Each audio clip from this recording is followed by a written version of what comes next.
to the NXT Podcast, your home for weekly NXT reviews and insight. The beautiful part of NXT is that when one dream ends, another dream begins. Find all of your NXT news, recaps, and analysis right here.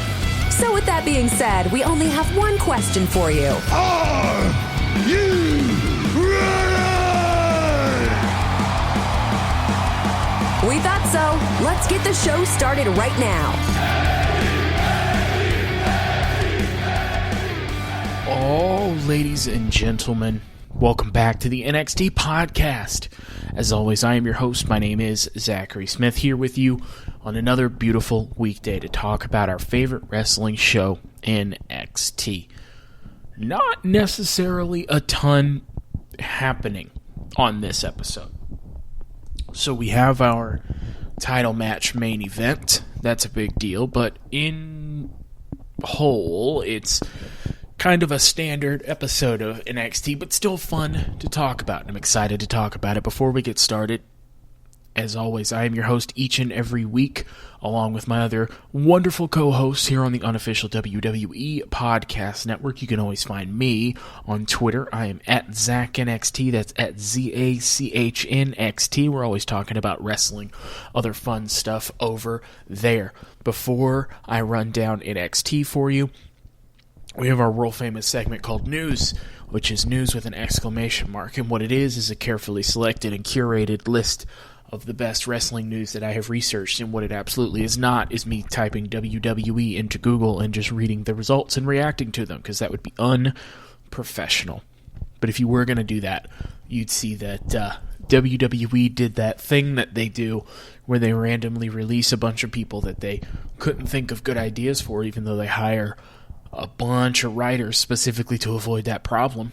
And a lot of people were questioning some of the releases and the fact that Velveteen Dream, who hasn't really appeared on TV since December, I think, not being released. Well, if you remember, Triple H said that they were doing their own company kind of investigation on Mr. Clark, Velveteen Dream, and that he had been in a car accident, and that's why he had been off TV, and they were looking into the allegations. Well, they must have found something, because he's been released.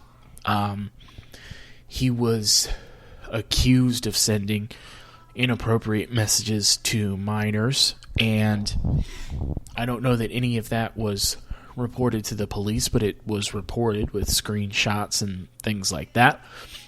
And needless to say, that then coming onto TV and portraying the character, who's kind of a hypersexual character, not great. Not necessarily the best thing.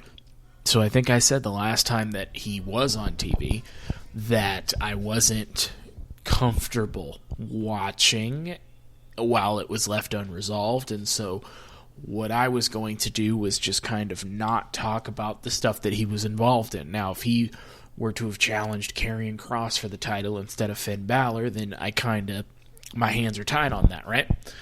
Well, it's a weird feeling, because on one hand, and above all else, if these accusations are true, then that's absolutely deserved, him being released. And on the other hand, you have a guy who a lot of people thought was going to be one of the next guys, really young, really talented, and then this comes out and it's over, and it should be, and it has to be, but it's still a crazy situation. You'd also see the WWE announces a 25-city live event plan for this summer. I believe starting in July in Texas. This here is what we call a bad idea, and that's because people have been getting vaccinated, and that's wonderful. I don't trust the WWE to keep up with COVID protocols and be ahead of the curve on this. I just don't trust WWE enough that if I'm going to see something live, that it's going to be WWE. Not because I don't enjoy it, I do, but because I do not trust how seriously they would take it. Impact teases Daniel Bryan. I don't know if Daniel Bryan's contract is actually run out or if it's a storyline and he's just going to come back to Raw. But if Daniel Bryan or Bryan Danielson is no longer with WWE at some point, I for the life of me, I do not know why he would pick Impact when New Japan and AEW and all these shows are still around. Impact just doesn't, unless he has a bunch of people there he wants to work with, Impact doesn't seem like the move. I think I'm having trouble seeing past what I would think, and, Daniel Bryan and I are different people, as it turns out. But there's no way you go right to Impact. This isn't like the mid-2000s. That's not what we do. WWE SmackDown preview, Cesaro's turn is already over. After failing at WrestleMania Backlash, it doesn't look like Cesaro is in line for another Universal Championship match against Roman Reigns. Obviously. Listen, it was great that Cesaro got that main event match. He's more than earned it. He more than held his own against Roman Reigns. He absolutely could have and can still be a champion. He won't be. He's not going to be a main eventer because the WWE does not see him the same way we do. If you remember, the head of the company and the person who is often the face of the company and the voice and the vision and direction, main problem seemed to be that he didn't connect with the audience, maybe, quote, because he's Swiss or something, unquote. So that gives you kind of a general idea of the mindset that we are working with, at least from one person in the company, and that one person happens to be the one that is the final decision maker for things, and thinks that Cesaro doesn't connect, and when asked about it, can only provide evidence in the form of he's Swiss. So that's the mindset we're working with. So you'll feed him to a Roman Reigns to make Roman look better, which worked, but you're not going to keep him in that position because, again, he's Swiss. And to Vince, that's a roadblock for connecting to your audience, even though he has and continues to. But we have NXT to talk about. And tonight, in our preview, we'll be getting Toni Storm versus Zoe Stark. I will bet you $1 million that Stark loses, and I bet they tell me she's a star a bunch. And our main event's going to be Johnny Gargano defending the North American title against Bronson Reed in a steel cage match. We're starting the show with the women's match. Toni Storm comes out first. Zoe Stark comes out last because she's a star. Skip. What do you know? Toni Storm wins. Good match, but Toni was going to win the whole time. I have no problem whatsoever with Zoe Stark, the person. But, Zoe Stark, the character, is somebody who just loses a lot, and then they tell me that she's a star. And I see precious little evidence of that. And maybe she is... But the way she's being presented to me is not like a star. It's like a enhancement talent. So maybe we'll do something with her, but it sure doesn't seem like it. And for some reason, the end, Frankie Monet is here. The Titantron says debut next week. I still don't get it. She still has her dog, and the dog's very cute. And that is the nicest thing I have to say about the character. I'm going to be real honest, I didn't see any Taya Valkyrie stuff, so I don't get it from there. I certainly don't get the Frankie Monet stuff. I get that she's a bad guy, she's a heel, you're supposed to not like her, but it's not, I really want to see her get beat up. It's, I really wish she weren't on my television because it's taken up time that, interesting and good characters could be taking up. She just kind of walks around with a cute dog and doesn't say anything. And has a name that we all know isn't her real name. So that's cool. She debuts next week. At least she's a good wrestler, so that should be fine. I don't know what she's going to do with the dog while she wrestles. But Earlier today, Cameron Grimes arrives at the Capitol Wrestling Center. He's trying to valet his car, but the valet tells him Ted DiBiase already has that spot reserved. And then Cameron Grimes gets mad and challenges the valet to a match tonight. We cut in Indy, Hartwell, and Candice are enjoying a spa day after winning the women's tag titles. Indy's talking smack about Loomis, says he just follows her around and he's crazy.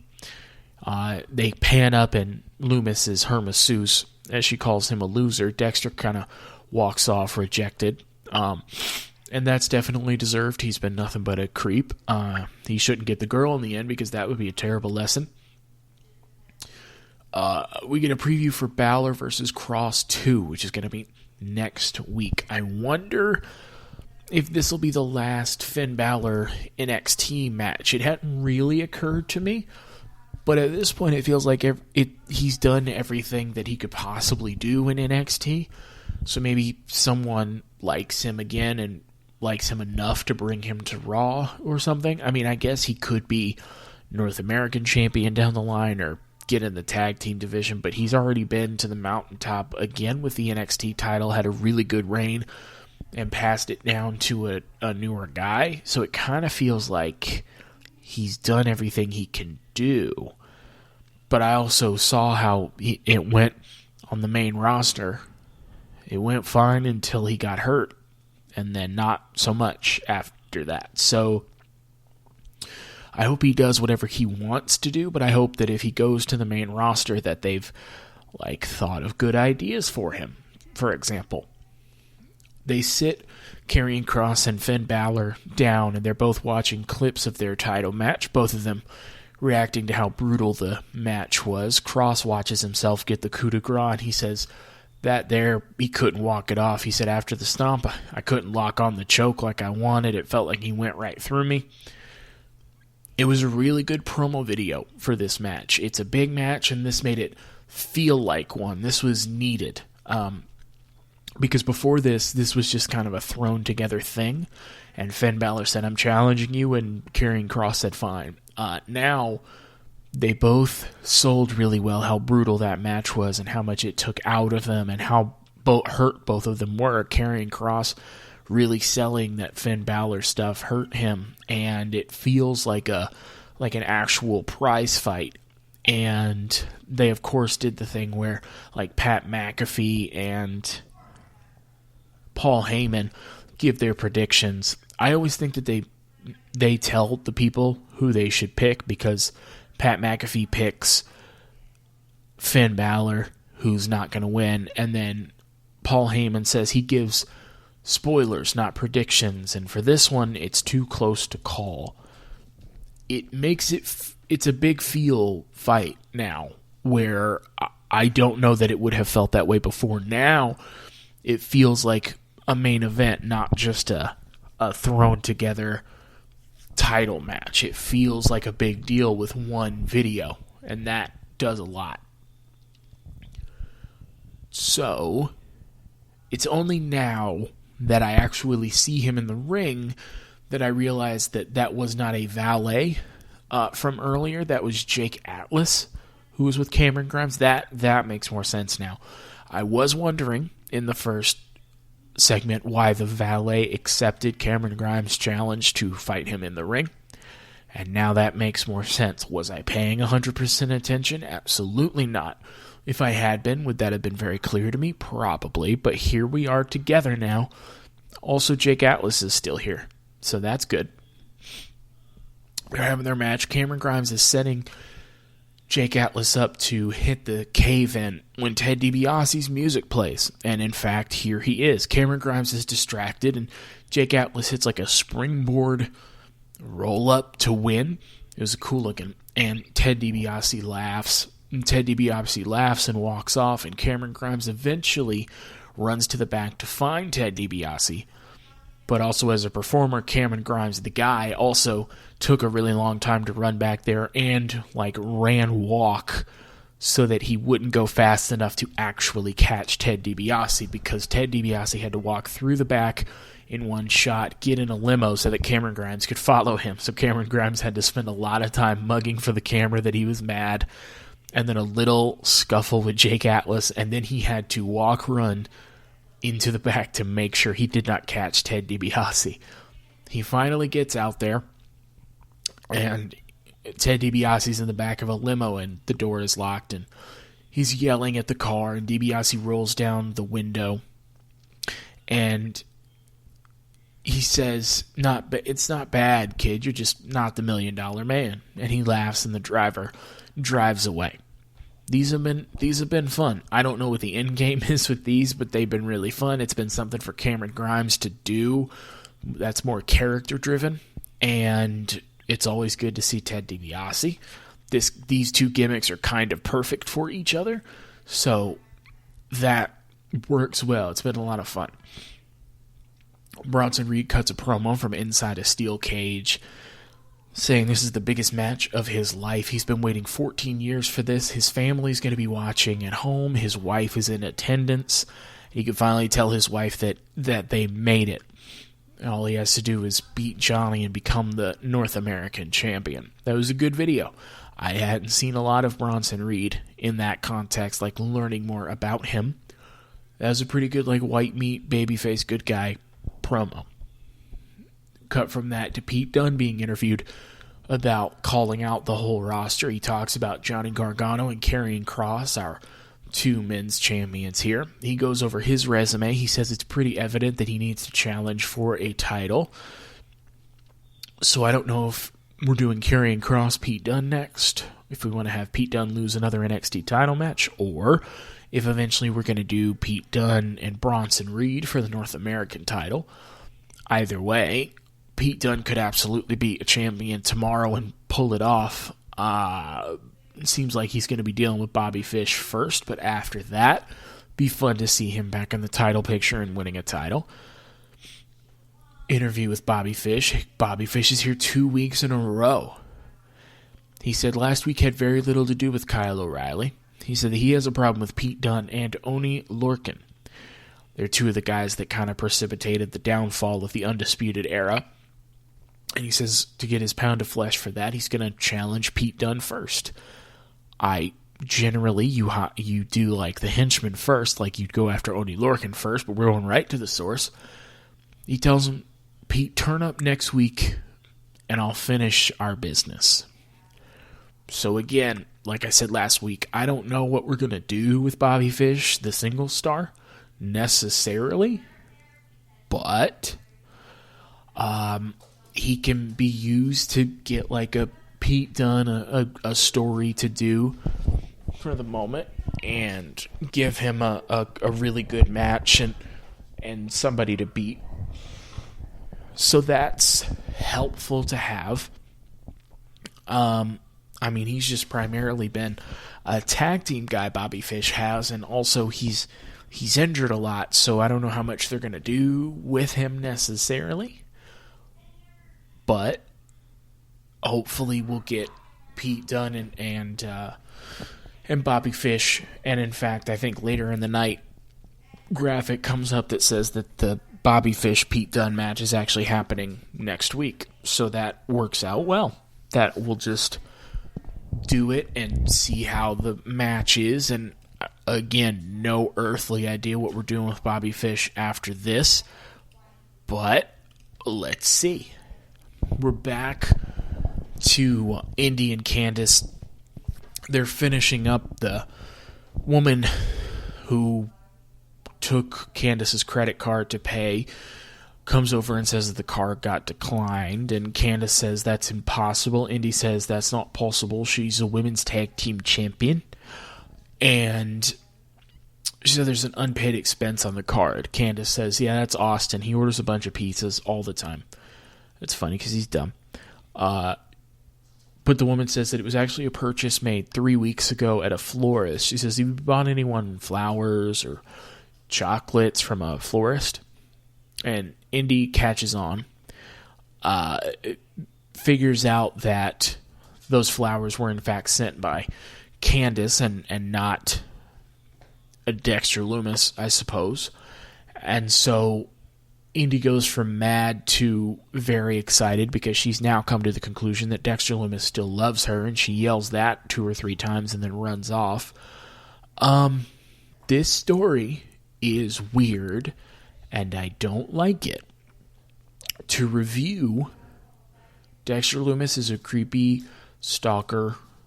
At best, he's a creepy stalker who set his sights on Indy Hartwell, who instead of being creeped out by him or scared or nervous, fell for him. And then Dexter fell for her, and then she liked that he would follow her around, tricked him into kidnapping her once. He thought he was kidnapping somebody that was knocked out, and she pretended to be knocked out so that she could get kidnapped. And then there's the thing with the flowers, and that's what makes Indy not want to see him, not like how creepy and unsafe he is to be around, and the kind of weird predatory behavior. And then he sneaks into a massage parlor to give her a massage, which would have to get you a restraining order in all 50 states. And then Indy finds out that Candace did that, and instead of being mad at Candace, she's really happy because now she can get her weird psycho boyfriend back. So now Dexter is mad at her because she called him a loser, and she wants to get back together because wrestling is also a romantic comedy, you see. So that's cool. I'm not going to like this story no matter what, and we're gonna continue with it, and it's gonna be bad and problematic the whole time. They cut to the announcers. They told Beth Phoenix on commentary to be really excited about this, and she's doing a good job. I cannot imagine Beth Phoenix thinks this story is as good as she pretended she did, but she's good at this. So Johnny Gargano and Austin Theory are cutting a promo backstage. Johnny says that Bronson Reed is not on his level. He said he's the best champion on this brand. He says that he left Karrion Kross lying last week, and he's going to do the same to Bronson Reed tonight. We see a shot of Hit Row arriving to the building. It's going to be Ashani the Adonis and Top Dollar going to have a tag match tonight. So I don't know how many matches Top Dollar has had. He's a retired NFL player and then did some other stuff, but I don't know that wrestling was in there, so I'm not sure. So Ashani the Adonis and Top Dollar beat an enhancement team very quickly. We really sold Top Dollar as like the big heavy, the enforcer of the group. A lot of this guy's new, but he's good at power moves. Spots for him. For a green guy, Top Dollar actually isn't a bad big man. I think you could do something with him down the road. Ashani the Adonis, we know, is a really good wrestler who was just kind of aimless in NXT. They didn't really have anything going. I don't know about the woman. Was it B? I already forgot her name. I don't know if the woman is wrestling as well, and obviously Swerve does. So you got a interesting little group here.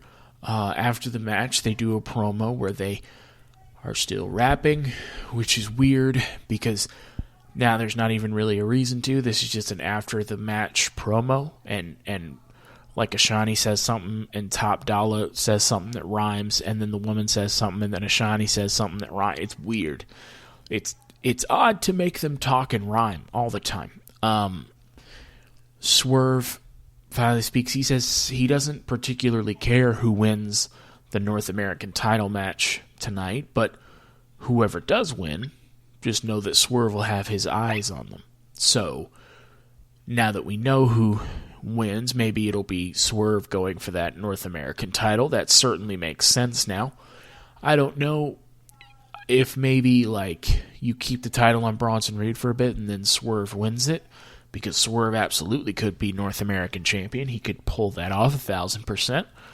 I'm not sure, but he's made it very clear that he wants to go after the North American title at some point at least.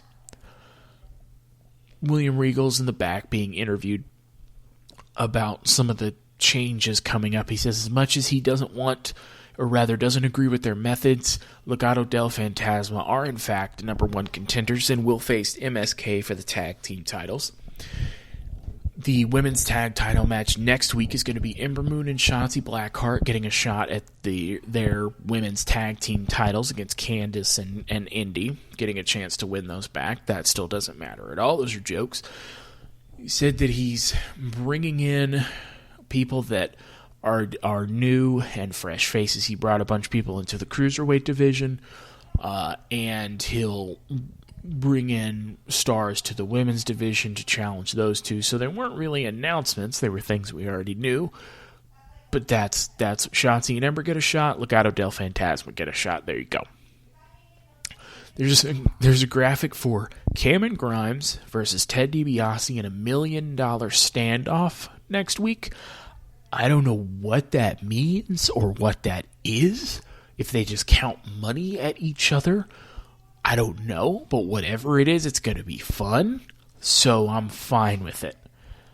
I can't wait to see what that is and how bad the jokes are written and how funny Cameron Grimes makes it anyway.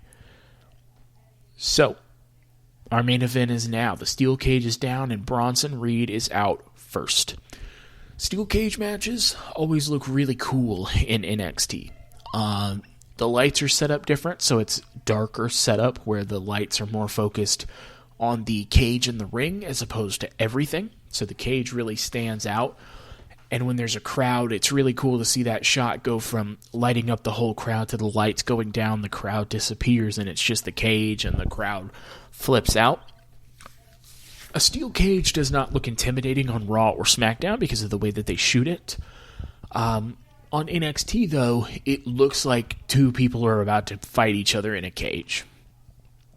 So Johnny is out next with Austin Theory. Austin's going to be on, or rather at ringside tonight. Johnny seems real hyped up. He raises the title above his head when he gets introduced and tries to get in Bronson Reed's face, but Reed pushes him down. Johnny seems like really hype, like he's been hyping himself up for this match, and when the bell rings, he immediately gets on his hands and knees and tries to skitter out the door, which was funny. Gotta give him credit, that is funny. So Bronson Reed's the good guy, he's the babyface in this match, and he keeps trying to escape the cage. And I know that some folks think that, like, a good guy trying to escape the cage doesn't make sense, and I get that sometimes. But I think in a title match, if there's a championship steel cage match, that makes sense. If I'm Bronson Reed, I care about two things. One, I care about winning that North American title with my family watching at home and my wife in the crowd. I care about walking out of here as champion. That's one. Two, because of the trouble he's caused me, I want to make Johnny Gargano as mad as possible. So, if I pin him in the middle of the ring, that's great. I still win the title. But if he's trying to escape and I stop him and I escape, especially early on, nothing would make Johnny madder than me escaping the cage as big as I am and stealing his title away from him. Not intentionally, not like I cheated to win, but I'm going to win in the way that is going to hurt you the most. You're not going to be taken out or debilitated. I'm just going to be on the other side of the cage with your title. If I were Bronson Reed, I would be 100% fine with winning that way, because that's going to make Johnny furious. So, if it's a regular steel cage match, I can understand why the good guy would not be trying to escape. The whole point is we're locked in here. But for a championship match, I always thought that made sense. Maybe that's just me. So, interestingly, I was totally wrong. Bronson Reed wins. He hits a power bomb from the second rope, and then a top rope, like, fist to the back of the neck, and then a top rope splash to pin Johnny Gargano and to become North American champion. This is the first title Bronson Reed has won in NXT. He talked a lot about this being the biggest match of his life. I didn't follow his career before WWE, but at least since he's been in WWE, yeah, it's absolutely the biggest match of his life. And he won it. It was a pretty cool little mini story. Now that he's North American champion, I want to see more of that. I want to see more of his personality, learn more about him, because I already like him more now that I've learned this about him. So it just needs to keep going. And Bronson is overcome with emotion, as I'm sure he's looking at his wife and family as like big sparklers go off in the background with your new North American champion. So, like I said, not a monumental episode of NXT, but a fun one. Some stories are being progressed. We've got some really good title matches coming up, and we're setting up our kind of number one contender situation. But let me know what you thought of the show. Let me know if you think we're going to get any more championship changes. I think we might get one or two. Again, on Twitter, at ZachNXT, at ZACHNXT. But in the meantime, that is it for NXT, so that is it for me. I have been Zachary Smith. You have been fantastic as always, and thank you for listening.